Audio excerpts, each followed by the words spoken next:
In this video, we're going to go over stadiums. We're going to start by talking about stadiums' cost and benefits. Then we're going to look at an idea called the honeymoon effect, and we're going to finish up with the size and shape of stadiums. So the first question might be, why would a team even want a stadium?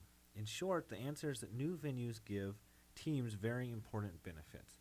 Primary among those is probably luxury boxes, combined with premium seating is what allows teams to get around a lot of revenue sharing. So they will revenue share their gate value, so the number of tickets it is that they sell, but they get to keep the premiums that are associated with this premium seating and luxury boxes. I've pictured the Dallas Cowboy, one of the Dallas Cowboys luxury boxes below, so you can get an idea of what I'm talking about. They get to keep the revenue from that separate from what it is that they have to share with other teams in the league for the number of tickets it is that they sell. They also have other types of venue revenues. So if there are restaurants in there, if there are stores and shops, etc., those things then give the teams more sources of revenue. And of course, newer stadiums attract more people. So the obvious question might be, is it only teams that gain from new facilities? Oftentimes, cities think of new stadiums as potential anchors for downtown development. Two high-profile examples are the Oklahoma City Thunder moving to Bricktown in Oklahoma City as a part of a series of projects called the MAPS initiatives. Another good example is Denver, where they have sort of anchored their downtown redevelopment around stadiums and arenas. More recently, we've seen developments in Sacramento, where they have a downtown redevelopment project centered around the basketball arena there, which at the time was named the Yum Center. The idea here is that a city can become a big league city. You can sort of move up in the realm of how people think about your city by having professional sports. It's another reason for individuals, people around the world even, to think about you. Okay, so big cities often think that their facilities might benefit their teams. So if we get a new facility, yeah, we're already a big league city, but we would have an opportunity maybe to attract better free agents. Of course, the research on this is quite mixed and doesn't seem to reinforce that idea, but that's the idea. Otherwise, non-fans might want a new stadium because they might benefit being in a related industry. Obvious examples of this would be industries like construction. Okay, so let's take a look at stadium cost. So here's a table showing the cost in 2020 dollars of stadiums up through 2020. So just kind of that late 2000s through the 2010s into 2020 kind of era of stadium building. And we see that the stadiums, and these are the 30 most expensive stadiums. So we see some down here in the 700 million range, right? Some of these older stadiums, right? Paul Brown Stadium in Cincinnati would have been a very expensive stadium at the time in the year 2000, and then we see just stadium after stadium being built. Many of these are, of course, located in the United States. SoFi Stadium in Los Angeles is a very famous one, $5 billion price tag. But then, of course, MetLife Stadium, Allegiant, etc. There's a couple very large NFL stadiums, but we have some that are overseas here. So here's Wembley Stadium in London, which of course is soccer. There's another London. We see a rugby arena being made in Perth, Australia. So you can kind of take a look here, seeing all the different parks that are being built. But there's this quite aggressive trend. Of course, this isn't arranged over time, right? But you see quite aggressive trend towards an increase in costs over time. So the question might be, do new stadiums increase attendance in the years following their construction, right?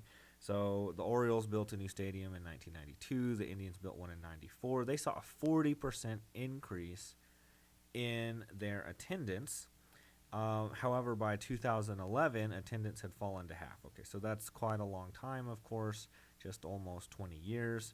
But that tells us that you don't just get a new stadium and then hold up that attendance. Eventually, whether it is that the team is going to be good is going to matter a lot. Let's take a quick look just at a couple of examples. Of course, we saw these on the previous page. So there's the Minnesota one, and then we also have Atlanta, which is here. So Mercedes-Benz Stadium and U.S. Bank Stadium. What were those? 2016 a 1.2 billion, and 2017 a 1.6 billion. So very comparable stadiums. We see the Minnesota Vikings here. The jump from their 2015 season to their 2016 season, an enormous jump in attendance. And then, of course, 2020 is an outlier because of the nature of the season and what was going on in the world at the time. On the other hand, the Falcons are an interesting example. There's very, very small. I mean, it's, looks like a leap here, but it's very, very small. So where the Vikings seem to benefit quite a lot, so maybe the average is something like this, jumps up to something like this. We see the Falcons average is something like this, jumps up something like that. So we see sort of mixed evidence in some stadiums from that era. Okay, this brings us to an idea that's called the honeymoon effect. The honeymoon effect is the impact of a new facility on attendance. Historically, this has been greatest in baseball, and we see that they have a 33% attendance jump on average when a team introduces a new stadium. There's a couple of important reasons for this. One obvious one is there's just more games in baseball, right? There's 162 games, and so there's a longer season. There's going to be greater room for a stadium to produce a big bump in attendance. The other thing is baseball just tends to have fewer sellouts, right? If you only play 16 games and you sell out every game, even if I build a new stadium, I really can't get any more attendance except in the differential size and the capacity of the stadiums. Okay, in baseball, this effect tends to fade over 10 years. It's just a good heuristic for a way to think about this in general. So, the honeymoon effect, while it's important to understand that new facilities do cause an increase in attendance, they tend to not be able to hide team quality. Over time, whether the team is good or not is the primary driver of attendance. Let's take a look at Miller Park. They had an initial increase of 80% in the first year where it was opened and replaced the Brewers' previous stadium. In a mere 2 years, attendance was back to its pre-stadium construction level. Let's take a look at an example of the Washington Nationals. They go from being Montreal to moving to Washington, moving into the old Robert F. Kennedy Stadium. They build in 2008 the new Nationals Park, and there we see the rest of their time being played out in that way. How's their attendance look? Well, we see that, so just a quick, here's a good metric for how the team performed in this era. So we see that there are some good playoff appearance years here. They are not making the playoffs. They are winning 73, 71, 81 games. So they're a very middling team, getting right around 2 million attendance. Actually, this is a quite good year. The first year that they moved, there's a lot of excitement for a new team. So they get good attendance in that first year. Then they settle in around 2 million. They build a new stadium. There's your little bump in that first year. Looks like they go up about 400,000 ticket sales in that year, and then it just immediately tapers off as the team was extraordinarily bad in these years. Those are years where they're losing the most games in the majors and getting high draft picks. Those draft picks eventually, of course, become Bryce Harper and Steven Strasburg and sort of lead the team back into playoff contention. And you can see as they become successful, their attendance climbs. And therefore, we have kind of an interesting contrast between team quality and stadium newness here. Of course, typically in a year that a team, the year following, when a team wins a World Series, there'd be very high attendance. But of course, once again, that's 2020. So hard to say what would have happened there for them. Almost surely would have been a record attendance for Nationals Park. Okay. So that's baseball. What about hockey and basketball? There tend to be shorter impacts as opposed to those 10 years. For baseball, we see that the honeymoon tends to last about 5 to 8 years, and then the increase, instead of being around a third, is something like 15 or 20% for the reasons that was discussed before. Shorter season, and maybe more sellouts happen in basketball than baseball, so there's just less possible upside.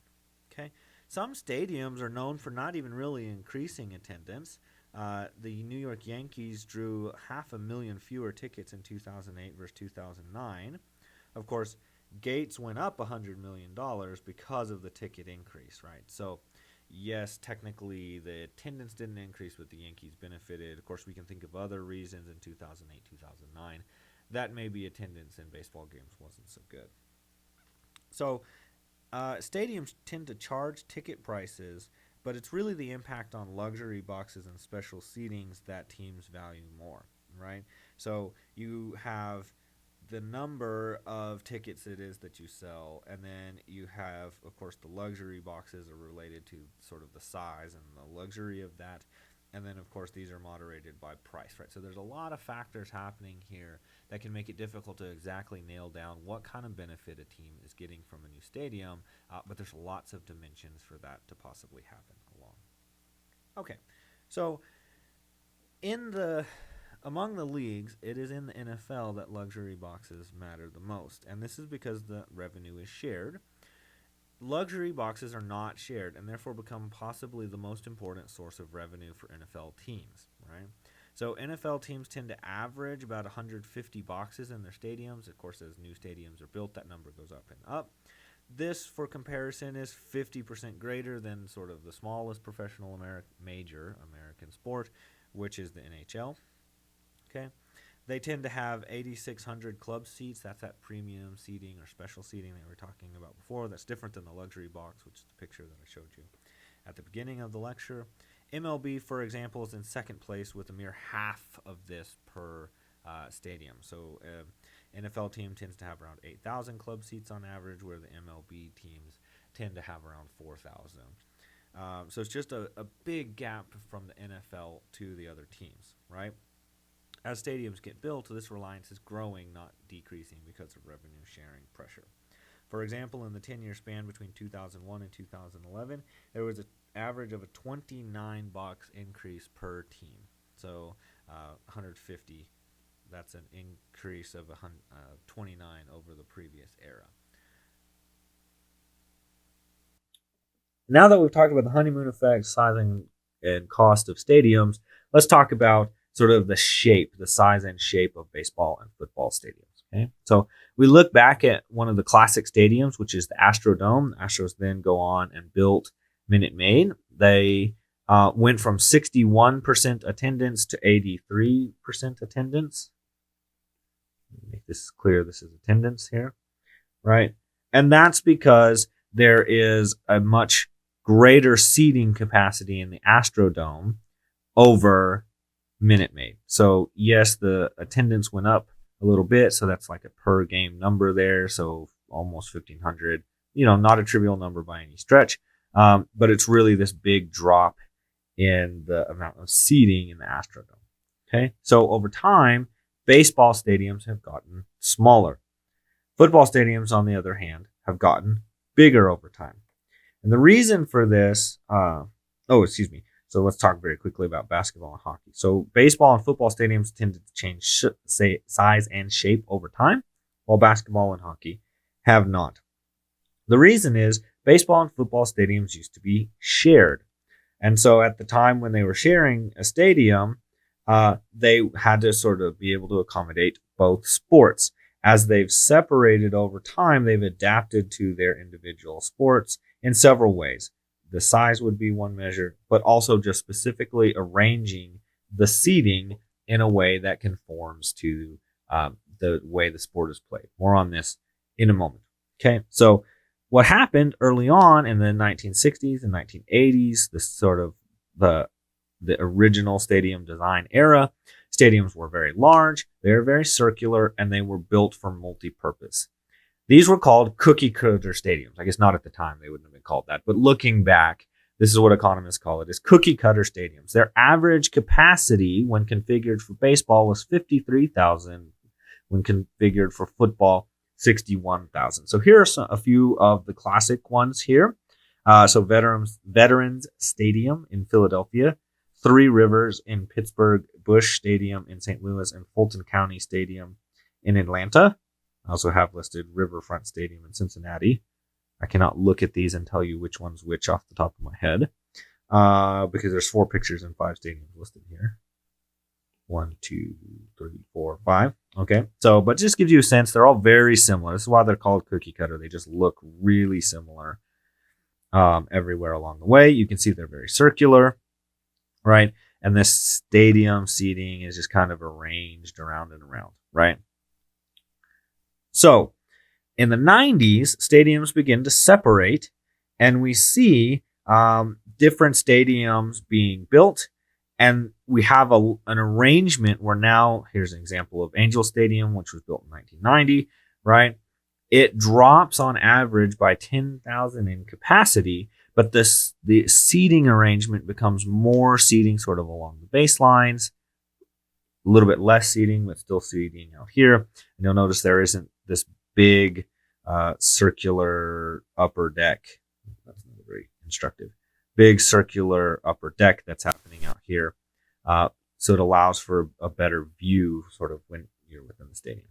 Football, on the other hand, goes from 10,000 to 71,000. I love this picture.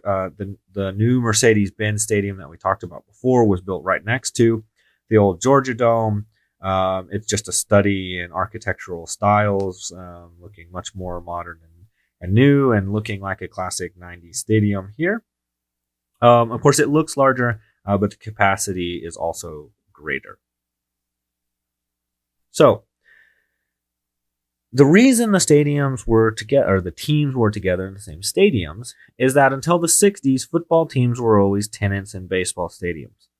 However, in the 1960s, football began to become more popular and began to outpace baseball in terms of popularity.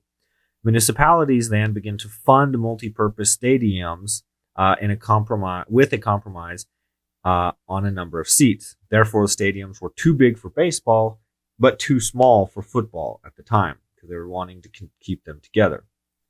However, as they began to separate, they didn't need that, and so now new stadiums for baseball have more space, more seats around the infield and down the lines, and fewer in the outfield, where football continues to have them all the way around with a focus on seats along the side. Let's take a look at what that looks like. So here's going back to the old Astrodome. So this is the Astrodome, remember, holds the two teams, and it can be configured for either. So here clearly it's configured for football, and you see sort of very minimal seating around, and then ring after ring after ring of seating. How many rings is this? 1, 2, 3, 4, 5, 6, at least 6 rings that I'm counting here, depending on how you count them. 6 rings of seating all the way around. Okay, so instead, when the Astros wanted to play, they configured differently. So kind of go back and forth there. You can see right in the middle, and then you can end up with a pie shape here for the baseball team. Now they do try to get that little bit of seating that was arranged straight up and down along the sidelines is now arranged along the baselines. But again, we have just kind of ring after ring after ring. What happened then when the football team and the Astros end up separating? Different football teams, of course. Here's a layout of new Minute Maid Park. Tons of seating down the lines. Very little bit of seating out here in the outfield, right? So it's just arranged to where you can watch where most of the action is happening in the baseball game, which is on the infield. We care very much about the pitcher-batter matchup. On the other hand, Reliant Stadium, which has undergone several renames since then, but Reliant Stadium, when it was announced and then was made home of the Houston Texans, now we have tons of seating going down the sidelines, and of course still plenty of seating all the way around, because it's just a fundamentally different game to end up going through and watching. One of the most historic stadiums of all time is the Polo Grounds, and its unique size and shape contributed to 2 of the most famous baseball plays of all time. The first of those is called the shot heard around the world. That's a walk-off home run hit by New York Giants outfielder and third baseman Bobby Thompson off Brooklyn Dodgers pitcher Ralph Branca in the Polo Grounds to win the National League pennant. Thompson's dramatic 3-run home run came in the 9th inning of a decisive third game of a 3-game playoff for the pennant berth, in which the Giants trailed 4-1 entering the 9th, and 4-2 with 2 runners on base at the time. Why is that important?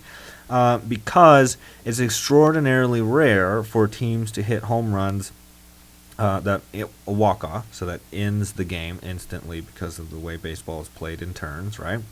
It's extremely rare for somebody to hit a walk-off home run when you're multiple runs down. That alone is very rare. To do it in the playoffs, even more rare. Of course, to do it to win the pennant, even more rare than that. So the Polo Grounds in part made this happen, though, because here's Thompson standing at home plate. He hits it straight down the line where it's a mere 279 feet. That is not a very long distance for a baseball outfield fence.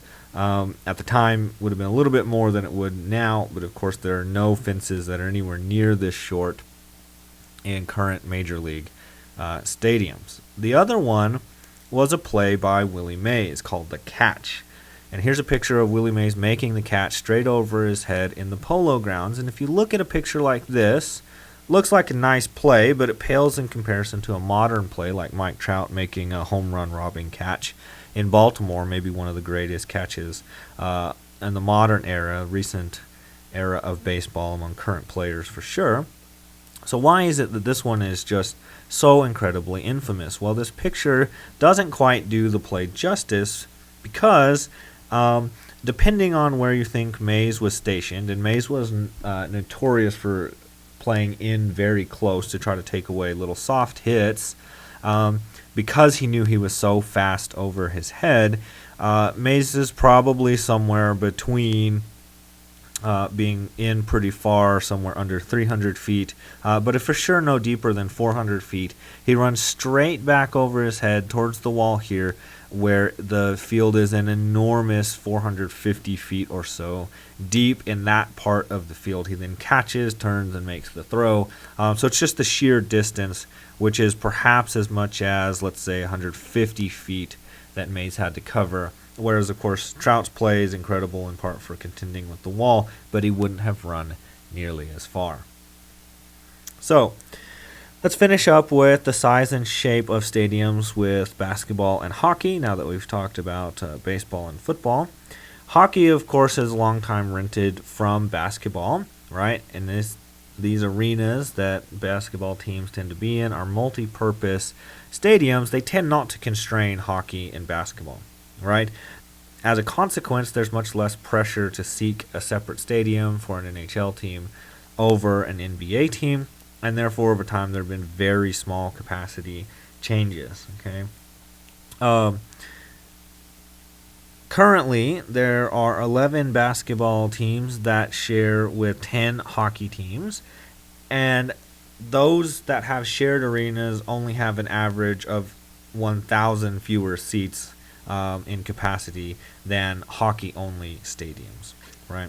There's obvious reasons for this, right? The season is the same length, and it played at the same time. It's a sort of similar shape playing surface, right? Similar size, similar shape. And we kind of have these really famous arenas where you might know the Staples Center, even if you're not a basketball fan, because of course there would be very many famous concerts there. Madison Square Garden would be another good example of this.